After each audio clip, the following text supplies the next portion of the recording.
Olá, queridos alunos, tudo bem? Estou eu aqui de volta, professor Guilherme Corrêa, professor de Direito Processual Civil, para a gente iniciar mais um bloco de aprendizado, mais um bloco para garantir, a tua aprovação neste exame de ordem. Muito em breve você será aí meu colega advogado, espero te encontrar um dia aí nos fóruns da vida, tribunais da vida. Se você me vê, fala lá, dá um toque, professor, fui seu aluno. Eu sempre fico muito feliz quando eu vejo alunos aí advogando, exercendo essa profissão tão nobre. Mas antes disso, preciso passar no exame, professor? Precisa. E um assunto que pode aparecer na tua prova é o tema do exame necessário ou remessa necessária, como o código preferiu chamar. Antes da gente começar a explicar o que é remessa necessária, tá? Vamos lá. Então, como sempre, como de praxe, artigo 496 do código, você tem todo o regramento da remessa necessária. Esse é um tema que tem que torcer para cair, porque se cai em um dispositivo, você mata a questão. Professor, mas é um dispositivo muito simples, muito fácil? Não, não é. Cheio de detalhes, mas que a gente vai ver aqui tudo bem detalhadinho, para você não ter nenhuma dúvida, nenhuma dificuldade. E quando isso aparecer na tua prova, você dá aquela risadona, fala, que maravilha, eu vou acertar esse ponto aqui, tá? Primeira coisa, então, é isso daqui, Sinônimos. Eu vou colocar aqui, São expressões sinônimas que o código, que a prova pode trazer para você. Então, o código chama de remessa necessária. Se você ler em algum lugar, reexame necessário, mesma coisa. Duplo grau obrigatório, mesma coisa. Remessa oficial, remessa obrigatória. Duplo grau ex officio, são vários exemplos de expressões sinônimas à remessa necessária. O que é a remessa necessária? Gente, bem simples. É eu remeter um processo em que teve uma sentença para que o tribunal analise. Qual tribunal? Sempre tribunal de segundo grau. TJ ou TRF, tá? Então é uma condição para que a sentença judicial gere efeitos. Então, em algumas situações que nós veremos daqui um pouquinho, tá? Algumas sentenças, para que elas comecem a gerar efeitos, elas precisam ser remetidas ao tribunal, para que o tribunal reanalise a questão, para que o tribunal reavalie a matéria. Professor, mas espera aí, por que isso? Porque é uma garantia da Fazenda Pública, é uma prerrogativa da Fazenda Pública nos processos em que ela perde. A regra geral é essa. Fazenda Pública perdeu, tá? Em regra, esse processo tem que ser remetido ao Tribunal de Justiça ou ao Tribunal Regional Federal, se você estiver falando em Fazenda Pública Federal, para que eles reanalisem a questão, tá? Para verificar se aquela condenação da Fazenda Pública de fato foi certa. E se foi certo, eles vão simplesmente confirmar, ou se ela foi errada, e se ela foi errada, eles vão reformar a decisão, ou simplesmente, eventualmente, até anular a decisão judicial. Mas se a Fazenda Pública quiser recorrer, ela pode? Claro que pode, ela sempre pode. Mas esse é para aquele caso em que não tem recurso. A pessoa esqueceu, o advogado público, por exemplo, o procurador do Estado, do município, da Fazenda Pública Federal, de uma Fazenda Pública distrital, por exemplo, no DF, acabou esquecendo de fazer o recurso de apelação contra a sentença. Ainda assim, pelo menos em regra, essa sentença será remetida ao tribunal para que o tribunal reanalise, tá? Então, anota isso para mim. Em regra, as sentenças proferidas contra a Fazenda Pública não surtem efeito senão depois de sujeitas ao reexame necessário pelo tribunal. Se o tribunal não reanalisar a sentença proferida contra a Fazenda Pública, claro, salvo as exceções que a gente vai ver, essa sentença não gera efeito nenhum. Por isso que a doutrina vai falar que é uma condição de eficácia da sentença. Então, se eventualmente você vai fazer aí, fez o exame de ordem, passou no exame de ordem, professor, eu gostei das tuas aulas, eu estou dando uma revisada na matéria, porque eu vou fazer um concurso público, e num concurso público vai cair esse tema. Aí numa prova discursiva lá me perguntam se o reexame necessário é um recurso, você vai dizer que não, mas é sim uma condição de eficácia da sentença. E aí já destaque isso daqui, não é recurso. A pessoa que começar a falar com você sobre o reexame necessário sobre a remessa necessária, a remessa oficial, o duplo grau obrigatório, e disser para você que isso aqui é um recurso, ela não sabe do que ela está falando. Isso daqui não é recurso. Remessa necessária não é recurso. É uma condição para que aquela sentença se torne eficaz, para que aquela sentença possa gerar efeitos. Se dias um aluno meu, um ex-aluno meu, me mandou lá um recado no Facebook. Professor, estou com uma situação aqui. Ganhei uma demanda indenizatória do Estado, tá? Uma indenização milionária o meu cliente ganhou. E o juiz não encaminhou para o tribunal para o reexame necessário. E a Fazenda Pública não recorreu também. Posso executar? Não.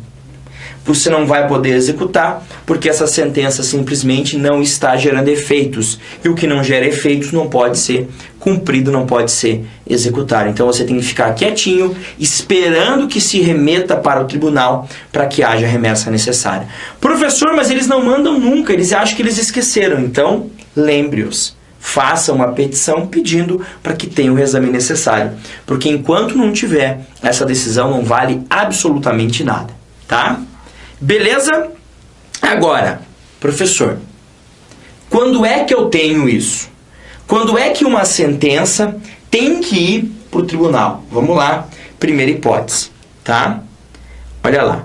Sentença proferida contra a União, os estados, o Distrito Federal, os municípios e suas respectivas autarquias e fundações de direito público. Em resumo, sentença proferida contra a Fazenda Pública. De qualquer dos entes, né? Fazenda Pública dos estados, Fazenda Pública dos municípios, Fazenda Pública da União, Fazenda Pública do Distrito Federal, tá? E aqui eu falo em administração pública direta, né? União, estados, DF, município, e também as indiretas, mas aquelas de direito público. Autarquias e fundações de direito público. Então anota para mim uma observação aqui que é crucial para a tua prova. Não se aplica às condenações, das empresas públicas e sociedades de economia mista. Não se aplica às empresas públicas e às sociedades de economia mista. Parece que eu estou vendo o teu examinador dizer que a Caixa Econômica Federal foi condenada e por isso vai ter o reexame necessário. Mentira! Caixa Econômica é uma empresa pública, é uma pessoa jurídica de direito privado, não se aplica. Mesma coisa para os Correios, mesma coisa para o Banco do Brasil, que é uma sociedade de economia mista, mesma coisa para a Petrobras, que também é uma sociedade de economia mista.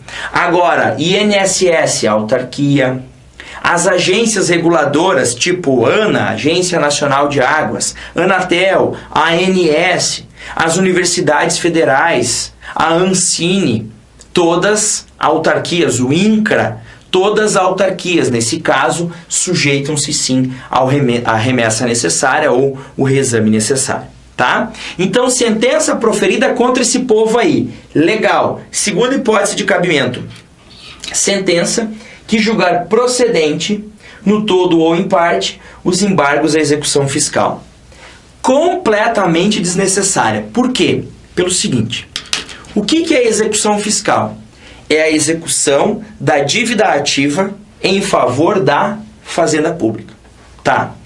Quando você tem uma execução fiscal, o devedor, né, o que deve à Fazenda Pública, é citado para pagar a dívida. Se não pagar a dívida, ele pode garantir o juízo, por exemplo, com uma penhora, e oferecer um novo processo para se defender.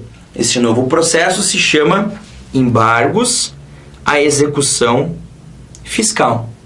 Quando você tem uma sentença de procedência desses embargos à execução fiscal, ainda que parcialmente procedente, você tem uma sentença favorável ao contribuinte, aquele que é o réu na execução fiscal. E, portanto, desfavorável a quem? Desfavorável à Fazenda Pública. Em resumo, a hipótese aqui, ó, que eu trago para vocês é exatamente a mesma. Porque quando eu tenho uma sentença que julgou procedente o embargos à execução fiscal, eu tenho uma sentença que foi contra a Fazenda Pública. Entraria, então, já na primeira hipótese, tá? Essas duas primeiras hipóteses aqui, ó, eu vou anotar do lado aqui para você, elas estão no CPC. Essa que está em vermelho, ela está na lei do mandado de segurança. Acho pouco provável que isso apareça na sua prova, tá? Mas é bom você saber. A sentença que concede a segurança no procedimento do mandado de segurança, tá? Então, quando eu tenho lá um mandado de segurança, ele se encerra por sentença. E quando a sentença concede a segurança, então o mandado de segurança é julgado procedente, lá na sentença tem reexame necessário também, tá? Agora, o que as três hipóteses têm em comum? Olha lá, todas elas são sentenças. Todas elas são sentença. Então não adianta ser decisão interlocutória, não adianta ser acórdão, não adianta ser decisão monocrática de tribunal. Eu tenho que ter uma sentença dada pelo juiz de primeiro grau, tá? Agora, professor, eu estava pensando aqui comigo. É meio sacanagem isso daí, porque é meio benefício para a Fazenda Pública. Meio não, é um total benefício à Fazenda Pública. Agora, professor, por que esse benefício? Bom, não vamos voltar muito aqui do ponto de vista histórico, mas muitos vão dizer que esse benefício é justamente para evitar um prejuízo muito grande indevido à Fazenda Pública.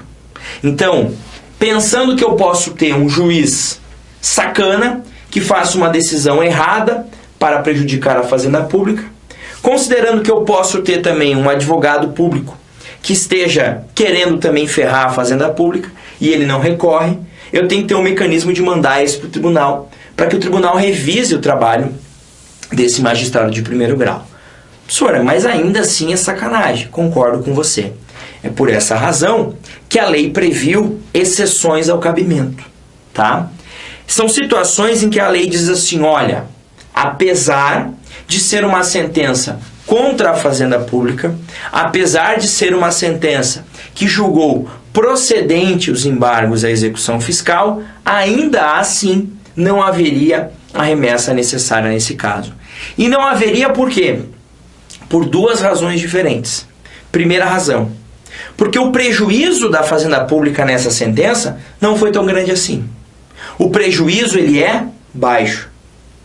Ou porque a decisão do juiz de primeiro grau provavelmente está certa. E se está certa, não há por que ter o reexame necessário nesse caso. Agora, cuidado com o seguinte. Em todas essas hipóteses em que não é cabível a remessa necessária, é possível o quê?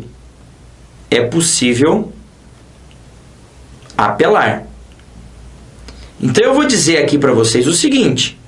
Nas hipóteses que eu vou descrever agora para os senhores e para as senhoras, são situações em que o juiz não manda de ofício, por conta própria, a sentença dele para o tribunal analisar de volta. Mas nada impede de que a parte que perdeu recorra da decisão judicial. Então anota o seguinte, não é porque não há reexame necessário que haverá necessariamente o trânsito em julgado. Então imaginem lá numa condenação da Fazenda Pública em R$300. Não tem exame necessário. Por quê? Porque a lei prevê que é uma exceção. Mas nesse caso, pode a Fazenda Pública recorrer da sentença que mandou ela pagar os R$300 para que o tribunal analise? Claro que pode, sem nenhum problema. Tá? Então a gente vai ver, repito, as situações em que não há o reexame necessário. Mas isso não significa que não haverá recurso. Pode ser que a parte que perdeu, venha e recorra da decisão judicial e consiga levar essa discussão ainda para o Tribunal Superior, de Justiça, ou TRF, mas aí sim por meio de recurso e não por meio da remessa necessária ou reexame necessário ou remessa oficial. Tá? Primeira hipótese que a gente tem são subdivididas em três. Olha lá. Nas hipóteses de cabimento previstas no CPC, isso só vale para as hipóteses de cabimento do CPC, não vale para aquela do mandado de segurança. Não haverá remessa necessária, quando a condenação ou proveito econômico obtido na causa for de valor certo e líquido inferior. Então, olha lá, condenação inferior, prejuízo abaixo de 1.000 salários mínimos para a União e as respectivas autarquias e fundações de direito público. Ou seja, se o prejuízo da Fazenda Pública Federal for abaixo de 1.000, não tem reexame necessário. Então vamos arredondar a conta aqui. Salário mínimo, R$1.000. Não está isso, mas vamos arredondar. 1.000 vezes 1.000, 1 milhão. Se o prejuízo da Fazenda Pública for menor do que 1 milhão naquele processo, não tem reexame necessário. Claro, se for Fazenda Pública Federal. Então eu estou andando com o meu carro numa rodovia federal. Passo num buraco numa rodovia federal, não pedagiada para não ter nenhuma discussão. E causa um prejuízo para mim de R$200 mil, que eu tenho um carro super power. Eu entro com uma ação e ganho uma indenização de R$200 mil. Se a União não recorrer dessa sentença, transita em julgado. Ah, mas não tem reexame necessário? Não tem, porque o prejuízo dela foi de só 200 mil, ou seja, inferior a 1.000 salários mínimos. Mas e se ela quiser recorrer? À vontade, vai ter o recurso dela analisado pelo tribunal, claro, desde que seja um recurso que tenha preenchido todos os requisitos aí previstos em lei. Ok? Tranquilo? Segunda situação. Prejuízo inferior a 500 salários mínimos. Quando? Quando eu estiver falando de Estado e DF. E, claro, respectivas autarquias e fundações públicas. E também municípios que sejam capitais dos estados. A lei aqui, ela fez o seguinte raciocínio. Para a União, 1.000 salários mínimos ou abaixo de 1.000 é um prejuízo baixo. Para estados, DF e capitais, abaixo de 500 salários mínimos é um prejuízo baixo. E se for as outras cidades, os outros municípios que não sejam capitais, aí 100 salários mínimos. Professor, mas é meio injusto, porque talvez nós tenhamos no Brasil, como por exemplo, sei lá, Campinas. É uma cidade que não é capital. E nós temos lá, sei lá, Rio Branco no Acre, que é uma cidade que acho eu que seja menor do que Campinas, que tem uma arrecadação menor do que Campinas. Para Rio Branco no Acre, o prejuízo para que tenha reexame necessário tem que ser acima de 500 salários mínimos. Abaixo não tem. E para Campinas tem que ser só acima de 100, eu sei. Vai causar situações injustas? Vai. Mas o Código fez por uma média, né? Ele presumiu que a Fazenda Pública Federal é a mais rica de todas, depois dela vem os estados, o DF e as capitais dos municípios, e por fim, os municípios que não sejam capitais. A gente sabe que existem estados na federação que estão praticamente quebrados, que essa regra não vai valer 100%, né? É uma estimativa que o Código fez, mas que deve ser respeitada. Então, vamos exemplificar. Professor, entrei com uma ação contra São Paulo, município de São Paulo. Ganhei uma indenização de R$800 mil contra o município. Se o município não recorre, tem reexame necessário. Só não teria se essa condenação fosse inferior a 500 salários mínimos. Como a condenação ultrapassou os 500 salários mínimos, foi de R$800 mil, terá sim o reexame necessário. Ou seja, se o município não recorrer, esse processo chegará lá, vai ser remetido automaticamente para o Tribunal de Justiça do Estado de São Paulo, para que o tribunal reanalise aquela questão ali, tá? Agora, professor, é só com relação ao dinheiro? Não. Então, veja, a primeira hipótese em que a gente não tem reexame necessário está relacionada ao baixo prejuízo. E nós acabamos de ver qual é o conceito de baixo prejuízo. Para a Fazenda Pública Federal, abaixo de 1.000 salários mínimos. Para estadual, distrital ou capitais de estado, abaixo de 500 salários mínimos. Para os demais municípios, abaixo de 100 salários mínimos. Tá? Agora, existem situações em que mesmo superando esse valor, mesmo sendo uma condenação de 5 milhões de reais, pode ser que eu não tenha o reexame necessário. E por quê? Porque a segunda razão para que não se tenha reexame necessário não tem nada a ver com o valor, mas tem, por ser alta, a probabilidade de o juiz de primeiro grau ter acertado. Em resumo, se provavelmente o juiz de primeiro grau acertou ao proferir a decisão dele, por que é que eu tenho que remeter necessariamente isso para análise do tribunal? Em resumo, se eu tenho uma alta probabilidade de acerto do juiz de primeiro grau, eu não preciso necessariamente remeter essa sentença para que o tribunal reanalise. Por quê? Porque provavelmente esse juiz de primeiro grau acertou. Agora, professor, muito subjetivo. Como é que eu sei que provavelmente ele acertou? Basta eu ler a decisão dele e falar, eu acho que está certa? Não. A lei também traz critérios objetivos. A lei vai partir da seguinte premissa. Se esse juiz de primeiro grau seguiu entendimentos consolidados importantes da jurisprudência ou entendimento do próprio órgão que é réu no processo, esse juiz provavelmente acertou. E nesse caso, não há por que remeter necessariamente ao tribunal. Agora, calma lá. Você disse provavelmente. Pode ser que ele tenha errado. Bom, se ele errou, a parte prejudicada vai lá e faz o quê? Apresenta o recurso cabível. Agora, professor, quando é que provavelmente ele acertou? Vamos lá. Quando a sentença, olha lá, sentença fundada em súmula de tribunal superior. E para as nossas aulas aqui, leia-se STJ e STF. Então, se a decisão desse juiz se fundamentou, se a sentença desse juiz usou como fundamento uma súmula do STJ ou do STF, provavelmente ele acertou. Se provavelmente ele acertou, não vou remeter esse processo para o TJ ou TRF. Por quê? Repito, provavelmente ele acertou na decisão dele, então não tem por que enviar isso ao tribunal. Mas ele ele não acertou. Era provavelmente, mas na verdade ele errou, então recorre. Você sempre tem um recurso ao teu dispor, tá? Segunda hipótese. A sentença está fundada em 2. Acórdão da onde? Do STF, então acórdão proferido pelo Supremo Tribunal Federal ou pelo STJ em julgamento de recursos repetitivos, tá?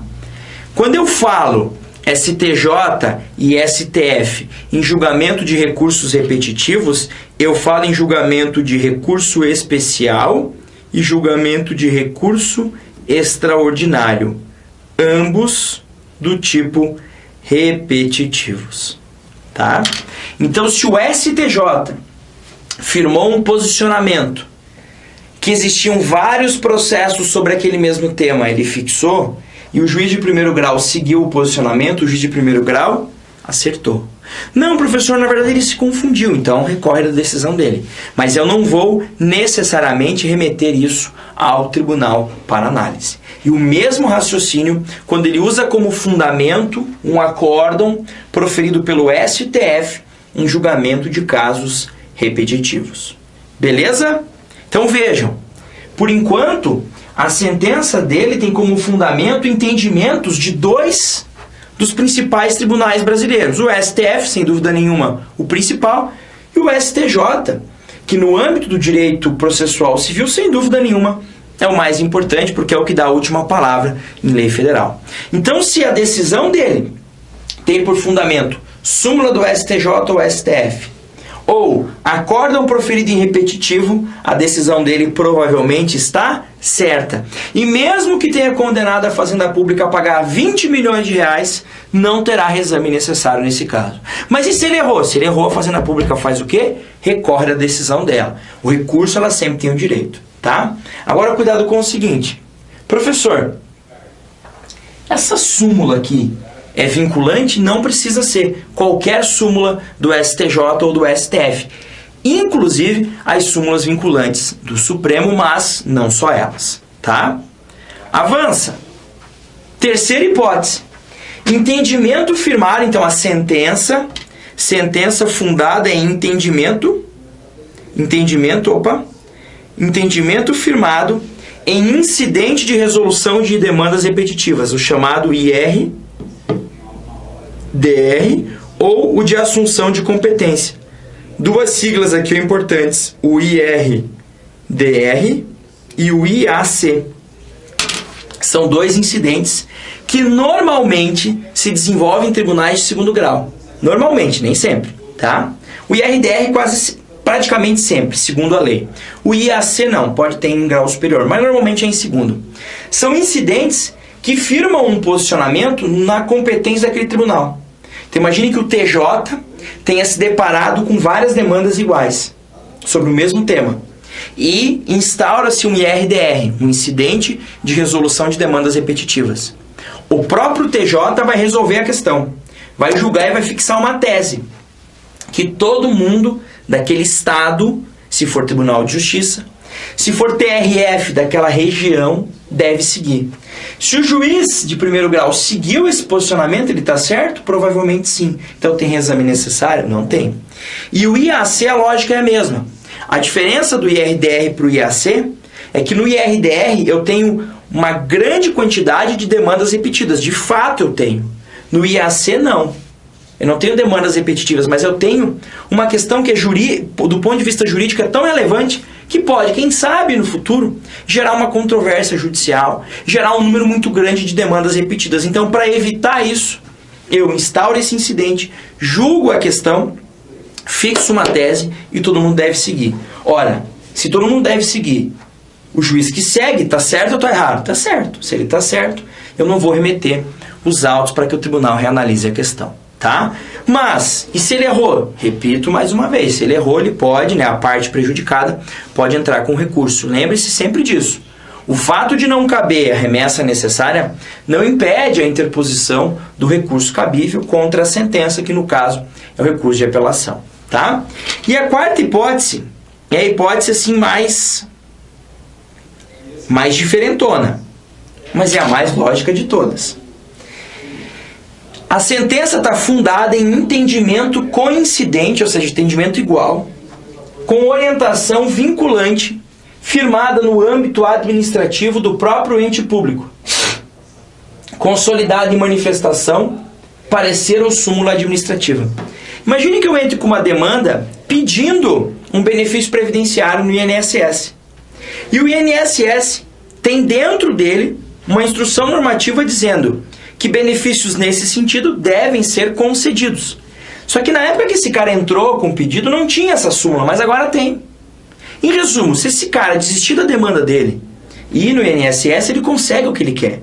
O juiz faz o quê? Te dou o que você está pedindo, porque o próprio INSS te daria. Então, eu vou te dar. Tem exame? Não. Por quê?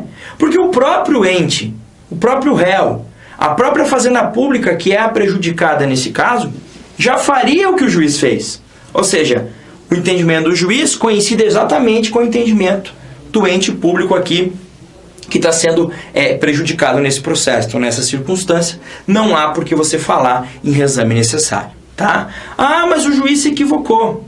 Ele achou que o entendimento administrativo era esse, mas não é. O que o ente pode fazer? Mais uma vez, repito, ele pode apresentar o recurso se ele achar que é o caso. Tá?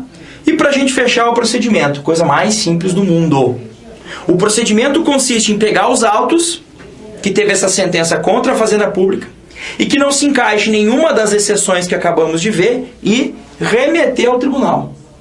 E se eu, juiz, não faço isso, olha o que a lei diz, não interposta apelação, porque se tem apelação não precisa ter o reexame necessário, o juiz ordenará a remessa dos autos ao tribunal e, se não o fizer, o presidente do respectivo tribunal avocá-los-á. Então, eu, como juiz que sentenciei contra a Fazenda Pública, sendo hipótese de reexame, eu tenho que enviar para o tribunal. Se eu não enviar, o presidente do tribunal chama esses autos para ele. Tá? Então, esse juiz aqui, ó, que vai mandar isso para o tribunal, é o juiz que proferiu a sentença. Então, ele mesmo deu a sentença e ele mesmo remete isso para o tribunal, para que o tribunal vá lá e reanalise a sentença dele. Beleza? Sobre remessa necessária, reexame necessário, duplo grau obrigatório, esse assunto aí com um nome e vários sinônimos, era isso que eu tinha a trabalhar com vocês, ok? Um grande abraço, bons estudos e até mais.